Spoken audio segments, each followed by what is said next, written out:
ഇന്ത്യയെ വിരട്ടാൻ നോക്കേണ്ട. വേണമെങ്കിൽ നിങ്ങളുടെ ഭരണകാലം തീരും വരെ കാത്തിരിക്കാൻ ഇന്ത്യക്ക് മടിയുമില്ല.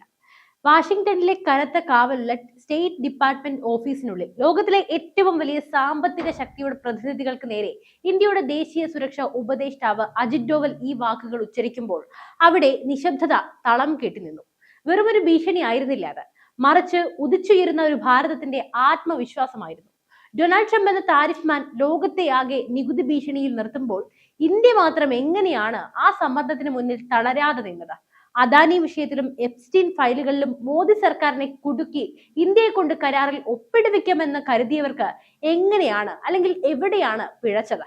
ദുരന്തർ എന്ന സിനിമയിലെ ചാരത്തലവനെ പോലെ തിരശീലയ്ക്ക് പിന്നിൽ അജിത് ഡോവൽ നയിച്ച ആ മാസങ്ങൾ നീണ്ട നയതന്ത്ര പോരാട്ടത്തിന്റെ അണിയറ കഥകൾ ഇന്ന് പുറത്തു വരികയാണ്. എങ്ങനെയാണ് വ്യാപാര കരാറിലേക്ക് ഇന്ത്യ എത്തിയത് നോക്കാം.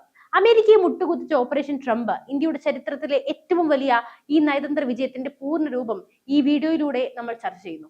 നമുക്കറിയാം, ഡൊണാൾഡ് ട്രംപ് തന്റെ രണ്ടാം ഭരണകാലത്ത് അധികാരമേറ്റത് തന്നെ അമേരിക്ക ഫസ്റ്റ് എന്ന കടുത്ത നിലപാടുമായിട്ടാണ്.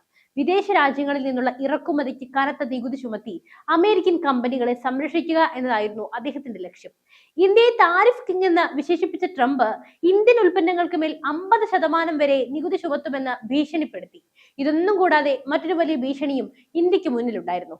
റഷ്യ ഉക്രൈൻ യുദ്ധത്തിന്റെ പശ്ചാത്തലത്തിൽ ഇന്ത്യ റഷ്യയിൽ നിന്നും കുറഞ്ഞ വിലയ്ക്ക് എണ്ണ വാങ്ങുന്നത് അമേരിക്കയെ ചൊടിപ്പിച്ചു. ട്രംപിന്റെ സാമ്പത്തിക ഉപദേഷ്ടാവ് പീറ്റർ നവാരോ ഇതിനെ ചോരപ്പണം അഥവാ ബ്ലഡ് മണി എന്ന് വിളിച്ച് ഇന്ത്യയെ അപമാനിക്കാനായി ശ്രമിച്ചു. റഷ്യൻ എണ്ണ വാങ്ങുന്നതിന് ഇന്ത്യയുടെ മേൽ പിഴച്ചുങ്കം ഏർപ്പെടുത്തുമെന്നായിരുന്നു വൈറ്റ് ഹൗസിന്റെ ഭീഷണി. ഇന്ത്യൻ വിപണിയിലേക്ക് അമേരിക്കൻ ക്ഷീര കാർഷിക ഉൽപ്പന്നങ്ങൾക്ക് യാതൊരു നിയന്ത്രണവുമില്ലാതെ പ്രവേശനം നൽകണം എന്നതായിരുന്നു ഇവരുടെ എല്ലാം പ്രധാന ആവശ്യം. ഇത് അംഗീകരിച്ചാൽ ഇന്ത്യയിലെ കോടിക്കണക്കിന് കർഷകരുടെ ഉപജീവന മാർഗം തകരുമായിരുന്നു. ഇത്തരമൊരു പ്രതിസന്ധി ഘട്ടത്തിലാണ് മോദി സർക്കാർ തന്റെ ഏറ്റവും വിശ്വസ്തനായ ചാണക്യനെ അജിത് ഡോവലിനെ ദൗത്യം ഏൽപ്പിക്കുന്നത്. അതെ, ഈ താരിഫിന് പിന്നിൽ കളിച്ചത് ഡോവലാണ്. കഴിഞ്ഞ സെപ്റ്റംബറിൽ പ്രധാനമന്ത്രി മോദി റഷ്യൻ ചൈനീസ് നേതാക്കളുമായി കൂടിക്കാഴ്ച നടത്തിയതിന് തൊട്ടു പിന്നാലെയാണ് അജിത് ഡോവൽ വാഷിംഗ്ടണിൽ എത്തുന്നത്. അമേരിക്കൻ സ്റ്റേറ്റ് സെക്രട്ടറി മാർക്കോ റൂബിയോയുമായുള്ള കൂടിക്കാഴ്ച കേവലം ഒരു ചർച്ചയായിരുന്നില്ല, അതൊരു യുദ്ധമായിരുന്നു. അമേരിക്കന്റെ ഭാഗത്തു നിന്നും കടുത്ത സമ്മർദ്ദമാണ് ഉണ്ടായത്. ഇന്ത്യയുടെ മേൽ ചുമത്താൻ പോകുന്ന പിഴകളെക്കുറിച്ചും നികുതികളെക്കുറിച്ചും അവർ ലിസ്റ്റ് നിരത്തി. എന്നാൽ ഡോവൽ അവിടെ ഉപയോഗിച്ചത് ലോകം ഡോവൽ ഡോക്ടർ എന്ന് വിളിക്കുന്ന ആ തന്ത്രമായിരുന്നു. അദ്ദേഹം റൂബിയോയോട് പറഞ്ഞു, ഇന്ത്യ ഇന്ന് ഒരു ഓട്ടോ പൈലറ്റ് മോഡിലാണ്. ഞങ്ങളുടെ സാമ്പത്തിക വളർച്ച ആരുടെയും ഔദാര്യമല്ല. ഇന്ത്യയെ ബുൾഡോസ് ചെയ്യാൻ നോക്കേണ്ട. മുൻപും ശത്രുതാപരമായ സമീപനം സ്വീകരിച്ച പല അമേരിക്കൻ ഭരണകൂടങ്ങളെയും ഇന്ത്യ അതിജീവിച്ചിട്ടുണ്ട്. ദേശീയ താല്പര്യം ബലികഴിച്ചിട്ടുള്ള ഒരു കരാറിനും ഇന്ത്യ ഇന്ന് തയ്യാറല്ല. നിങ്ങൾക്ക് വിട്ടുവീഴ്ചയ്ക്ക് മടിയാണെങ്കിൽ ട്രംപ് ഭരണകൂടത്തിന്റെ കാലാവധി തീരും വരെ കാത്തിരിക്കാൻ ഇന്ത്യക്ക് യാതൊരു മടിയുമില്ല. ഈ പ്രസ്താവന അമേരിക്കയെ ഞെട്ടിച്ചു. കാരണം ഇന്ത്യ തങ്ങളെ ആശ്രയിച്ചല്ല കഴിയുന്നത് എന്ന വ്യക്തമായ സന്ദേശമായിരുന്നു അത്. ഇതേ സമയത്താണ് ഇന്ത്യയിൽ ദുരന്തർ എന്ന സിനിമ തരംഗമാകുന്നത്. പാകിസ്ഥാൻ ഇന്ത്യ പാഠം പഠിപ്പിച്ചത് എങ്ങനെയെന്ന് കാണിക്കുന്ന ആ സിനിമയ്ക്ക് പിന്നിലെ ബുദ്ധി ആരുടേതാണെന്ന് സിനിമ വ്യക്തമായി കാണിക്കുന്നുണ്ട്. അജിത് ഡോവൽ എന്ന ഇന്റലിജൻസ് മാസ്റ്റർ മൈൻഡിന്റെ പ്രതിച്ഛായ ഇന്ത്യയിലുടനീളം ചർച്ചയാകുമ്പോൾ വാഷിംഗ്ടണിലും അദ്ദേഹം തന്റെ പ്രതാപം തെളിയിക്കുകയായിരുന്നു. ചർച്ചകൾക്കിടയിൽ അമേരിക്കൻ പ്രതിനിധികൾ ഇന്ത്യയെ പരസ്യമായി വിമർശിക്കുന്നത് നിർത്തണമെന്ന് അവിടെ ഡോവൽ കർക്കശമായി തന്നെ ആവശ്യപ്പെട്ടു. വാക്കുകൾ അതിരുവിടുകയാണെന്ന പീറ്റർ നവാരയുടെ ചോരപ്പണം പരാമർശത്തെക്കുറിച്ച് അദ്ദേഹം തുറന്നടിച്ചു. ഇന്ത്യയെ ബഹുമാനിക്കാത്തവരുമായി ചർച്ചയില്ലെന്ന ഡോവലിന്റെ കടുപ്പമേറിയ നിലപാടിന് മുന്നിൽ വൈറ്റ് ഹൗസിന്റെ സ്വരം മാറ്റേണ്ടി വന്നു. ഡോവലിന്റെ വാഷിംഗ്ടൺ സന്ദർശനത്തിന് പിന്നാലെ കാര്യങ്ങളെല്ലാം മാറി മറിഞ്ഞു. ട്രംപിന്റെ സ്വരത്തിൽ മയമുണ്ടായി. പ്രധാനമന്ത്രി മോദിയുടെ ജന്മദിനത്തിൽ ട്രംപ് നേരിട്ട് വിളിച്ച ആശംസകൾ നേർന്നത് ഈ നയതന്ത്ര വിജയത്തിന്റെ ആദ്യ സൂചനയായിരുന്നു. തുടർന്ന് 4ലധികം തവണയാണ് ഇരുവരും ഫോണിൽ സംസാരിച്ചത്. അവസാനം അമേരിക്ക ഇന്ത്യയുടെ ഡിമാൻഡുകൾക്ക് മുമ്പിൽ വഴങ്ങേണ്ടി വന്നു. തീരുവ കുറച്ചു. 50% എന്ന ഭീഷണിയിൽ നിന്നും എല്ലാം മാറി തീരുവ 18% കുറയ്ക്കാനായി ട്രംപ് തയ്യാറായി. കർഷകരുടെ വിജയമായിരുന്നു അത്. ഇന്ത്യയുടെ കാർഷിക ക്ഷീര മേഖലകളിലേക്ക് അമേരിക്കൻ ഉൽപ്പന്നങ്ങൾക്ക് നിയന്ത്രണമില്ലാതെ പ്രവേശനം നൽകണമെന്ന ആവശ്യം ഇന്ത്യ തള്ളിക്കളഞ്ഞു. നമ്മുടെ കർഷകരെ സംരക്ഷിക്കാൻ മോദി സർക്കാരിന് കഴിഞ്ഞു. റഷ്യൻ എണ്ണ വാങ്ങുന്നതിന്റെ പേരിലുള്ള പിഴച്ചുങ്കം അമേരിക്ക ഒഴിവാക്കി. അമേരിക്കയുമായി ഇത്തരമൊരു കരാർ ഒപ്പിടുമ്പോൾ ഇന്ത്യയിൽ പ്രതിപക്ഷം വലിയ ആരോപണങ്ങൾ ഉന്നയിച്ചിരുന്നു. അദാനി വിഷയത്തിലും എപ്സ്റ്റീൻ ഫയലുകളിലും മോദിയെ സമ്മർദ്ദത്തിലാക്കി അമേരിക്ക ഇന്ത്യയെ കൊണ്ട് നിർബന്ധിച്ച് കരാർ ഒപ്പിടുവിച്ചു എന്നായിരുന്നു അവരുടെ എല്ലാം വാദം. എന്നാൽ വസ്തുതകൾ പുറത്തു വരുമ്പോൾ കഥ മറ്റൊന്നാണ്. യാതൊരു സമ്മർദ്ദത്തിനും വഴങ്ങാതെ ഇന്ത്യയുടെ ഒരു താല്പര്യവും ബലികടിക്കാതെയാണ് ഈ കരാർ പൂർത്തിയാക്കിയത്. വികസനത്തിന്റെ കാര്യത്തിൽ ഇന്ത്യ ആരുടെയും മുന്നിൽ കൈ നീട്ടില്ല എന്നും ആത്മനിർഭർ ഭാരത് എന്നത് വെറും ഒരു വാക്കല്ലെന്നും ലോകത്തിന് ബോധ്യമായി കഴിഞ്ഞു.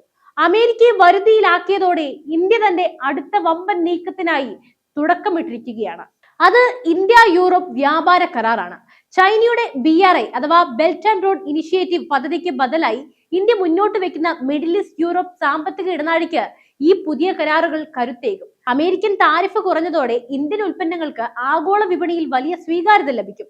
IT, ഫാർമസ്യൂട്ടിക്കൽസ്, ടെക്സ്റ്റൈൽസ് മേഖലകളിൽ വമ്പൻ കുതിച്ചുചാട്ടമാണ് ഇനി വരാനിരിക്കുന്നത്. അജിത് ഡോവൽ എന്ന തന്ത്രജ്ഞൻ ഒരുക്കിയ പാതയിലൂടെ ഇന്ത്യ ഒരു ലോക സാമ്പത്തിക ശക്തിയായി മാറുകയാണ്. ഈ നയതന്ത്ര പോരാട്ടം നമുക്ക് നൽകുന്ന സന്ദേശം വ്യക്തമാണ്. 1971 അമേരിക്കൻ യുദ്ധക്കപ്പലുകൾ ഇന്ത്യയെ ഭീഷണിപ്പെടുത്താൻ വന്നൊരു കാലം ഉണ്ടായിരുന്നു. എന്നാൽ ഇന്ന് അമേരിക്കൻ പ്രസിഡന്റിനോട് വേണമെങ്കിൽ ഞങ്ങൾ കാത്തിരിക്കുമെന്ന് പറയാനുള്ള ആർജവം ഇന്ത്യക്കുണ്ട്.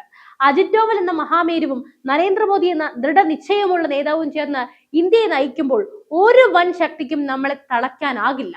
വികസനത്തിന്റെ ഓട്ടോ പൈലറ്റ് മോഡിൽ ഭാരതം കുതിക്കുകയാണ്. ഈ വ്യാപാര കരാർ കേവലം അക്കങ്ങളുടെയോ ലാഭനഷ്ടങ്ങളുടെയോ ഒരു കണക്ക് പുസ്തകമായി കരുതരുത്. അങ്ങനെയല്ല ഇത്. മറിച്ച് ലോകം ഇന്നവരെ കണ്ടിട്ടില്ലാത്ത ഒരു പുതിയ ഇന്ത്യയുടെ ആത്മവിശ്വാസമുള്ള ഭാരതത്തിന്റെ കരുത്തുറ്റ പ്രഖ്യാപനമാണ്. ലോകത്തിലെ ഏറ്റവും വലിയ ജനാധിപത്യ രാജ്യത്തെ വെറുമൊരു കമ്പോളമായി മാത്രം കണ്ടിരുന്ന പാശ്ചാത്യ ശക്തികൾക്ക് ഇന്ത്യ ഇന്ന് അവരുടെ തന്നെ നിലനിൽപ്പിന് അത്യാവശ്യമായ ഒരു നിർണായക ശക്തിയാണെന്ന തിരിച്ചറിവാണ് അജിത് ഡോവൽ വാഷിംഗ്ടണിൽ നൽകിയത്.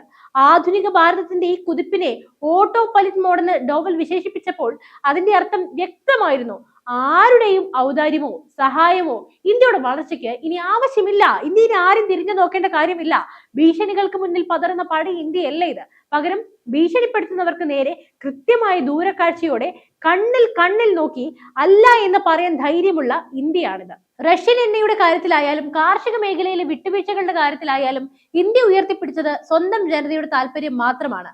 അമേരിക്കൻ പ്രസിഡന്റിനോട് വേണമെങ്കിൽ നിങ്ങളുടെ ഭരണകാലം തീരുമെന്ന് വരെ ഞങ്ങൾ കാത്തിരിക്കാം എന്ന് പറയാൻ ഒരു രാഷ്ട്രത്തിന് സാധിക്കണമെങ്കിൽ ആ രാഷ്ട്രം കൈവരിച്ച ആഭ്യന്തര കരുത്ത് എത്ര വലുതായിരിക്കുമെന്നും ചിന്തിച്ചു നോക്കൂ.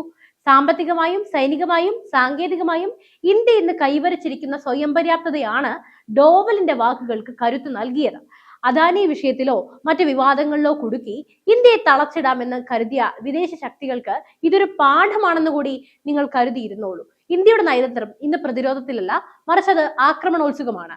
ശത്രുവിന്റെ കോട്ടയ്ക്കുള്ളിൽ കടന്ന് ചാണക്യതന്ത്രങ്ങൾ പ്രയോഗിച്ച് സ്വന്തം താല്പര്യങ്ങൾ സംരക്ഷിക്കുന്ന ഈ ദുരന്തർ മോഡൽ നയതന്ത്രം വരും തലമുറകൾക്ക് പാഠപുസ്തകമാകും. ഇന്ത്യ യൂറോപ്പ് ഇടനാഴിയിലേക്കും ആഗോള വിതരണ ശൃംഖലയുടെ കേന്ദ്ര ബിന്ദുവിലേക്കും ഇന്ത്യ നടന്നെടുക്കുമ്പോൾ ലോക രാജ്യങ്ങൾ ഒന്നടങ്കം ഭാരതത്തെ ഉറ്റുനോക്കുകയാണ്. അമേരിക്കൻ താരിഫ് യുദ്ധത്തിൽ വിട്ടുവീഴ്ച ചെയ്യിക്കാൻ കഴിഞ്ഞത് മോദി സർക്കാരിന്റെ ഏറ്റവും വലിയ നയതന്ത്ര വിജയമായി ചരിത്രത്തിൽ രേഖപ്പെടുത്തും. നമ്മൾ എത്തി നിൽക്കുന്നത് ഒരു സുവർണ കാലഘട്ടത്തിന്റെ തുടക്കത്തിലാണ്. ചൈന പതറുമ്പോൾ, പാശ്ചാത്യ ലോകം സാമ്പത്തിക പ്രതിസന്ധിയിൽ ഉലയുമ്പോൾ സുസ്ഥിരമായ വളർച്ചയുമായി ഇന്ത്യ മുന്നേറുന്നു. ആരുടെയും മുന്നിൽ അപേക്ഷിക്കുന്ന രാജ്യമല്ല, മറിച്ച് തീരുമാനങ്ങൾ ആജ്ഞാപിക്കുന്ന ഒരു ലോകശക്തിയായി ഭാരതം മാറിയിരിക്കുന്നു. അജിത് ഡോവലിന്റെ തന്ത്രങ്ങളും നരേന്ദ്രമോദിയുടെ നേതൃത്വവും ഈ രാഷ്ട്രത്തെ നയിക്കുമ്പോൾ ഭാരതം എന്നത് ലോകക്രമത്തിന്റെ പുതിയ നാമമായി മാറും. നമ്മുടെ ഓരോ ചുവടുവെപ്പും ലോക ചരിത്രത്തിന്റെ പുതിയ അധ്യായങ്ങളാണ്. ഈ കരുത്ത്, ഈ ആവേശം ഓരോ ഇന്ത്യക്കാരന്റെയും അഭിമാനമാണ്. വികസനത്തിന്റെ പാതയിൽ ഇനി തിരിഞ്ഞു നോട്ടമില്ല. ഭാരതം കുതിക്കുകയാണ്. എന്തായാലും ഡോവലിന്റെ ഈ ഒരു ഓപ്പറേഷൻ ട്രംപിനെ കുറിച്ച് നിങ്ങൾക്ക് എന്താണ് പറയാനുള്ളത്? തീർച്ചയായും നിങ്ങളുടെ അഭിപ്രായങ്ങൾ കമന്റ് ചെയ്യൂ. മറ്റൊരു വാർത്തയും വിഷയമായി വീണ്ടും എത്തും വരെ നന്ദി.